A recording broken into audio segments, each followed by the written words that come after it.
What is up, fellas? Today we'll be looking at the new update of Honkai Impact 3rd version 8.2, Roving Among Clouds. Let's just quickly dive in and look at the main attraction of our update, Li Sushang. That's right, folks, she'll be joining in the Chapter 2 lineup with this new battlesuit. It'll be a biotype physical and bleed damage dealer, and having the Law of Ascension mechanics similar to Reign Solaris battlesuit. You can see her weapon and stigma sets right now.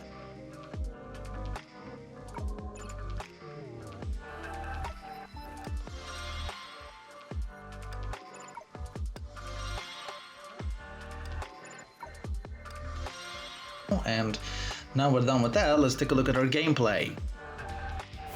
Alright, so to start things off, you need to hit your enemies to fill the bar above your HP.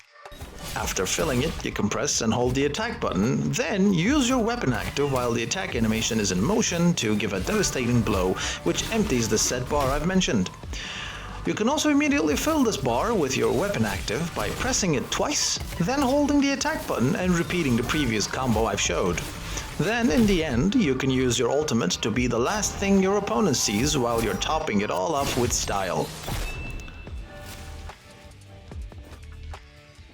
Well, the astral ring is pretty self-explanatory, so you press the button that's popping up on your screen, then you can use the weapon active twice to increase the length of your combos as well as your damage output. And that's it.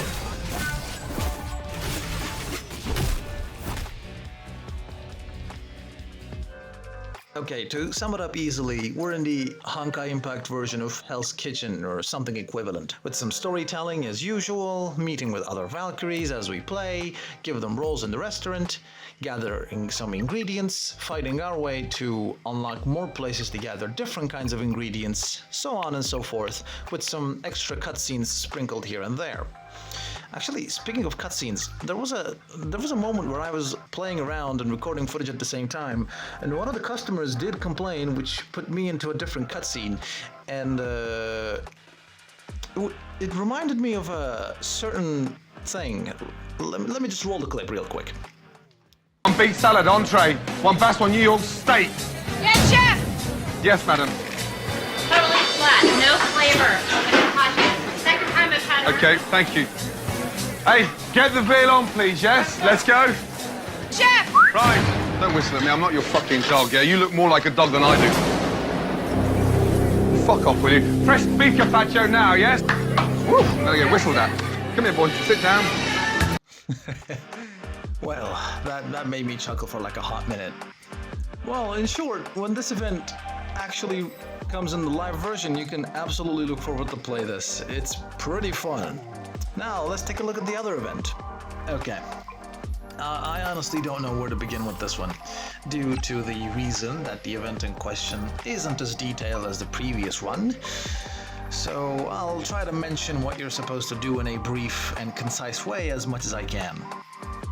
It's a turn-based combat event where you can strategize your moves against your enemies on a survival-based mode where you fight waves upon waves of enemies while collecting buffs and new strategy options, which also allows you to fight against tougher enemies to obtain more rewards in a bigger risk, bigger reward setting. Goodness me, it's not like we had one of those before. Wink wink. And that's the whole gist of it, so moving on. Well, the gameplay of Li Sushang in Elysian Realm is pretty simple, so bear with me on this. As soon as you start to run, see the enemies, activate Astral Ring, use your Super QTE, the Law of Ascension QTE that you activate with Astral Ring.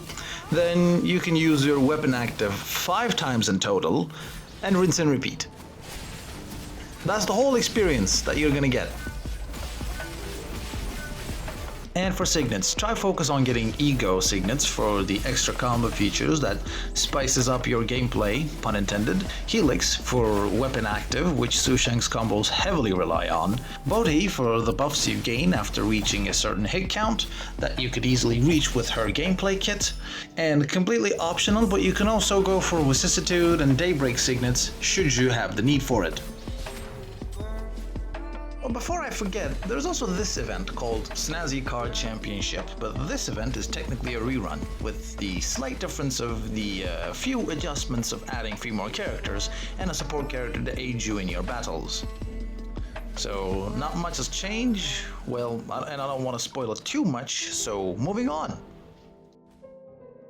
In this version, we're getting 2 new outfits for Helia and Shigure Kira. Helia's outfit can be obtainable from the Yunchin's Culinary Wonders event.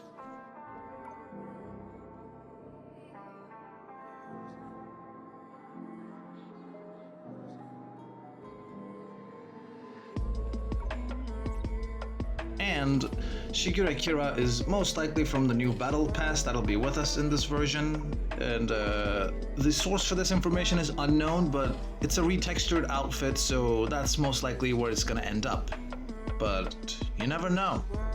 Alright, now I've shown you outfits, I want to talk about boss fights for a minute. Well, Tossed boss fight was one of the things that I was hoping to experience, but unfortunately, they didn't add them on this beta test. So, I'm sorry to disappoint you, but I have no information other than what is shown in the Hyperion Lounge. Well, on the bright side though, Lantern was one of the fights that I was able to experience, other than the one you experienced in the story mode. On Memorial Arena, her weaknesses are gonna be Bleed, Fire, Ice, and Physical, and she is a Psychic type enemy.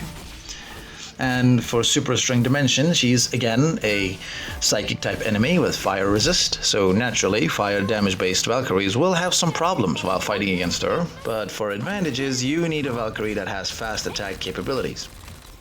As for weather conditions, she'll be on the Flux environment, which basically favors the Heavenly Shift / Law of Ascension tag capable Valkyries, which this weather again boosts total damage for each Valkyrie that has the ability in your lineup and when you use it. Speaking of lineups, the most synergized characters for Li Suisheng is what you'd expect. She goes well with Rey and Solaris and Lone Planet Farer, but I've come with my own alternatives for lineups just in case, and you're probably seeing the pictures right now. But I gotta mention though, these are not definitive lineups that would work for every single scenario and every single fight you're gonna be in.